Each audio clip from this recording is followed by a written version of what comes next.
মধ্যপ্রাচ্যের উত্তপ্ত পরিস্থিতি এবার ছড়িয়ে পড়েছে ভারত মহাসাগরেও।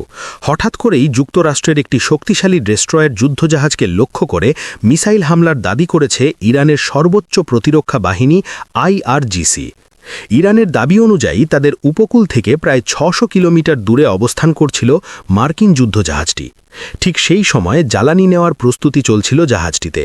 আর তখনই আকাশ চিরে ধেয়ে আসে ইরানের গদর সিরিজের ব্যালিস্টিক মিসাইল ও তালাইয়েকোজ ক্ষেপণাস্ত্র। IRGCর দাবি, হামলার পরপরই যুদ্ধজাহাজটিতে আগুন ধরে যায় এবং সেখানে ছড়িয়ে পড়ে আতঙ্ক।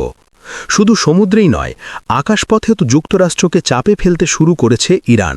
বিভিন্ন প্রতিবেদনে বলা হচ্ছে, ইরাকে অবস্থিত মার্কিন সামরিক ঘাঁটিগুলোর বিরুদ্ধে ২৩০টিরও বেশি আত্মঘাতী ড্রোন ব্যবহার করেছে IRGC। বিশেষ করে ইরবিল অঞ্চল এবং আলী আল সালেম বিমানঘাঁটিকে লক্ষ্য করে এই ড্রোন হামলা চালানো হয়েছে বলে দাবি করা হয়েছে। যুদ্ধ শুরুর পর এটিকে যুক্তরাষ্ট্রের বিরুদ্ধে ইরানের সবচেয়ে বড় আক্রমণ বলেও উল্লেখ করছে তেহরান। এদিকে ইরানের মিসাইল হামলার আশঙ্কায় পারস্য উপসাগরীয় অঞ্চল থেকে সরে গিয়ে ভারত মহাসাগরের দিকে অবস্থান নিয়েছে যুক্তরাষ্ট্রের শক্তিশালী বিমানবাহী রণতরী USS আব্রাহাম লিঙ্কন।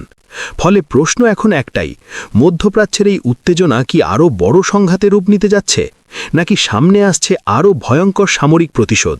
পরিস্থিতির এখন নজর রাখছে পুরো বিশ্ব।